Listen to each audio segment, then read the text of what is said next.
ఉంటుంది. బుచ్చే చౌదరి గారు, రకరకాల వెల్ఫేర్ స్కీమ్స్ని మనం చూస్తున్నాం. వివిధ రాష్ట్రాల ప్రభుత్వాలు కానీ లేకపోతే కేంద్ర ప్రభుత్వాలు కానీ అమలు చేస్తున్నాయి, చాలా చూసాం. కానీ చేస్తున్న పథకాల్లో ల్యాండ్ మార్క్ స్కీమ్స్గా కామన్ మ్యాన్ దాకా చేరి ఆ పేరు గుర్తుండిపోయేలాగా వచ్చే స్కీమ్స్ చాలా తక్కువ ఇప్పటి వరకు ఈ స్వతంత్ర భారతంలో. సో ఈ నేపథ్యంలో రాహుల్ గాంధీ ప్రకటించిన ఈ స్కీమ్ మినిమం కనీస ఆదాయ పథకం అనే దాన్ని మనం ఎంతవరకు స్వాగతించవచ్చు అనేది ఒకటైతే, అమలులో ఎంతవరకు సాధ్యమవుతుంది అనేది రెండోది. సార్, ఇది ఆహ్వానించదగ్గ పరిణామాన్ని నేను అనుకుంటా ఉన్నాను సార్. ఎందుకంటే స్వాతంత్రం వచ్చిన తర్వాత సరళీకృత ఆర్థిక విధానాలు రాకముందు సరైన డెవలప్మెంట్ రాలా, పేదరికం పోలా. ఇవాళ ఆ సరళీకృత ఆర్థిక విధానాలు వచ్చాక దేశంలో పెనుమార్పు వచ్చింది. ఆదాయాలు పెరుగుతున్నాయి. ఎట్ ద సేమ్ టైం అంతరాలు పెరుగుతున్నాయి. ఒకవైపు సంపద లక్షల కోట్లు కొన్ని సంస్థల్లోకి కార్పొరేట్ తరహాకి వెళ్తే ఆ పేదరికంలో ఉన్నవాళ్ళు అలాగే ఉండటం చాలా దురదృష్టకరం. అందువల్ల సాంఘిక సంక్షేమ లక్ష్యంగా కొన్ని స్కీములు అమలు చేయాల్సిన అవసరం ఉంటుంది. రైతులకు కావచ్చు, లేక పేద వర్గాలకు సంబంధించి. మనం ఇవాళ ఏదైతే ఒక్క ఎగ్జాంపుల్ చదువుతున్నాను వెంకటకృష్ణ గారు, ఒకప్పుడు బ్యాంకులు జాతీయం ఇప్పుడు నాగేశ్వర గారు చెప్పింది కూడా చూసినట్లయితే ఇది డెఫినెట్ గా చేయగలిగే అంశమే. కానీ పొలిటికల్ విల్ అనేది ఎంతవరకు వీళ్ళకు ఉంది, కార్పొరేట్లను కాదని కార్పొరేట్ల సబ్సిడీలు కట్ చేసి ఇవ్వగలిగేంత ధైర్యమైన నిర్ణయాలు తీసుకోగలుగుతారా అనేది క్వశ్చన్ రేజ్ అవుతుంది. వెంకటకృష్ణ గారు, దేశ సంపద పెరుగుతూ ఉంది, రోజు రోజుకి పెరుగుతుంది. అనేక ట్యాక్సుల రూపాయన దేశ సంపద పెరుగుతూ ఉంది. అదేవిధంగా దేశంలో ఉన్న పేద ప్రజల ఆదాయం కూడా పెరుగుతూ ఉంది సార్. దాన్ని కూడా దృష్టిలో పెట్టుకోవాలి. ఇవాళ ఏదైతే నాగేశ్వర గారు చెప్పిన దాంట్లో 50% పైన ఇవ్వాల్సి వచ్చిన అనేది తగ్గిపోతుంది సార్. నా ఉద్దేశంలో మేము చూస్తున్నాం. దాదాపు 36 సంవత్సరాలుగా ఆ పేదరికం నుంచి ఎక్కడ వస్తున్నారో రాజకీయ నాయకుడిగా చూస్తూ వస్తున్నాం. అప్పటికిప్పటికి చాలా మార్పు వచ్చింది. ఆదాయాలు పెరిగినాయి. ఎంతో కొంత శ్రామిక వర్గంలో ఆదాయాలు పెరిగినాయి. కానీ ఇవాళ మనం ఆంధ్రప్రదేశ్ ముందంజలో ఉంది, మర్చిపోబోకండి. ఇవాళ ఆంధ్రప్రదేశ్లో జరుగుతున్న స్కీములు ఇవాళ 2000 రూపాయలు మనం పెన్షన్ 1500, 5000 దాకా ఇస్తున్నాం. అసలు 2 చేతులు లేని వాళ్ళకి 5000 రూపాయల దాకా పెన్షన్ ఇచ్చేది.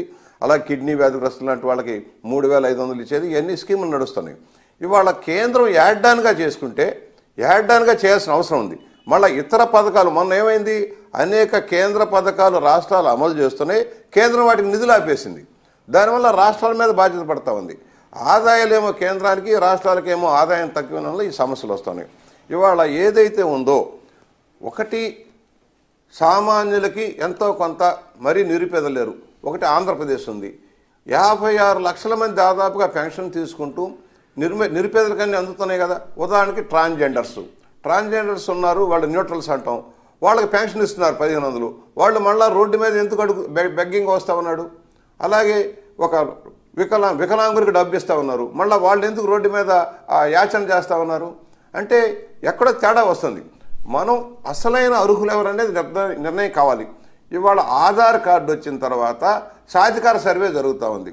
సాధికార సర్వేలో ఎవరు అర్హులు ఎవరు కాదు నిర్ణయం వస్తుంది. అయితే ప్రభుత్వాలు ఓట్ బ్యాంక్ రాజకీయాలు వెళ్తే, ఏ పార్టీ, మా పార్టీ కావచ్చు, ఏ పార్టీ కావచ్చు, ఓట్ బ్యాంక్ రాజకీయాల వల్ల సరైన నిర్ణయాలు తీసుకోవడం వల్ల అర్హులతో పాటు అనర్హులు కూడా లబ్ధి పొందే పరిస్థితి వస్తుంది. వాళ్ళని తగ్గించాల్సిన అవసరం ఉంది. ఎగ్జాంపుల్ చెబుతున్నాను వెంకటకృష్ణ గారు, నేను 95లో సివిల్ సప్లైస్ మినిస్టర్గా ఉన్నా. ఆ టైంలో ప్రజల కంటే రేషన్ కార్డులు ఎక్కువగా ఉన్నాయి, అర్హులకి ఇద్దాము, అనర్హులు తీసేద్దామని ఒక ప్రయత్నం చేసినప్పుడు ఎక్కడో ఒక జిల్లా పరిషత్ మండల ఎలక్షన్లో ఎవరో ఓడిపోయారని, వాడు ఓడిపోవడానికి కారణాలు గుడ్డిగా ఈయన సర్వే చేయించాడు సార్, అందుకని పోయిందన్నారు. రామారావు గారు ఆ టైంలో ఎందుకు ఇవన్నీ నెత్తినేసుకోవడం అని చెప్తే నేను కూడా తగ్గిపోయాను. అంటే పరిస్థితులు చెప్తున్నా. ఇవాళ ఏదైతే అర్హుల నిర్ణయం కావాల్సిన అవసరం ఉంది. అర్హుల నిర్ణయం అయితే ఇది సాధ్యమే, ఎందుకంటే అసాధ్యం కాదు. వేటిని తగ్గించక్కర్లా. ఇవాళ దీనివల్ల రాష్ట్రానికి కూడా మేలు జరుగుతుంది, రాష్ట్రాలకు మేలు. ఉదాహరణకి ఎగ్జాంపుల్ చెబుతున్నా. ఇవాళ చంద్రన్న బీమా ఉంది, పిఎం చంద్రన్న బీమా ఉంది సార్. ఇవాళ ఎంత మేలు జరుగుతుంది వాళ్ళకి. ఒక కుటుంబం అర్ధంతరంగా కుటుంబ పెద్ద మరణిస్తే వారికి ఆదుకోవటం కోసం ఇవాళ బ్రహ్మాండమైన పథకం. ఇవాళ ఆంధ్రప్రదేశ్లో జరుగుతున్న ఈ పథకం బ్రహ్మాండంగా ఉంది సార్. మేము చూస్తున్నాం. చచ్చిపోయిన రోజున 5,000 మట్టి ఖర్చులకు ఇచ్చేవాడు వాళ్ళు ఇస్తా ఉన్నారు. 5 లక్షల రూపాయలు 15వ రోజు కల్లా 5 లక్షల రూపాయలు నష్టపరిహారం వస్తుంది ప్రమాదంలో మరణిస్తే. PM గారు ఇచ్చిన స్కీమ్లో 2 లక్షల రూపాయలు 50 సంవత్సరాల లోపల మరణించిన వాళ్ళకి వస్తున్నాయి. అందువల్ల ఇది ఒక మంచి స్కీమే కదా, సోషల్ సెక్యూరిటీగా ఉంది ఇవన్నీ కూడా. అందువల్ల ఈ పథకాల అవసరం ఉంది. ఇప్పుడు రైతులు కూడా ఇవాళ రైతులు ఆత్మహత్యలు చేసుకుంటున్నారు. కారణాలు మీకు తెలుసు. ఒకటి, ప్రకృతి విలయాల వల్ల దెబ్బతింటున్నాయి. రెండోది అంటే ఆత్మహత్యలు చేసుకునే సెక్షన్స్ ఉన్నాయి, లేకపోతే ఆకలితో అలమటించే సెక్షన్స్ ఉన్నాయి, చేసుకోవడానికి పని లేక లేకపోతే చేసుకునే ఓపిక లేని సెక్షన్స్, ఇలా రకరకాల సెక్షన్స్ ఉన్నాయి. మనం సమాజాన్ని విడదీస్తే మధ్యతరగతిలో 2 కేటగిరీస్ చెప్తారు. ఎగువ మధ్యతరగతి, దిగువ మధ్యతరగతి 2 ఉంటాయి.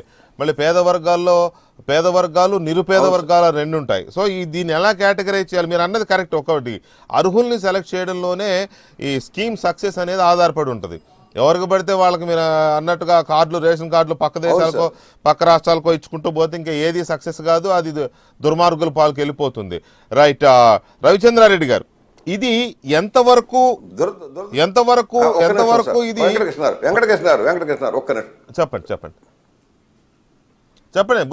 ఒక్క నిమిషం ప్లీజ్. ఇవాళ అర్హులు నిర్ణయించడంలో ఎందుకు ఫెయిల్యూర్ అవుతున్నాం? ఇవాళ ఓటర్ లిస్ట్ కూడా సక్రమంగా చేయలేకపోతున్నారు. అదే కదా, ఇంత యంత్రాంగం ఉండి కూడా ఓటర్ లిస్ట్ కూడా పెర్ఫెక్ట్ చేయలేకపోతున్నారు దేశంలో. అలాగే ఇవాళ కింద లెవెల్లో సర్వే చేసేటప్పుడు సరిగా చేస్తే ఈ సమస్య రాదు సార్. ప్రలోభాలకు లొంగకుండా కరెక్ట్ గా సర్వే చేసి ఎన్యూమరేట్ చేసి సాధికార సర్వే పెర్ఫెక్ట్ గా చేస్తే 100% పెర్ఫెక్షన్ తేవచ్చు సార్. రైట్,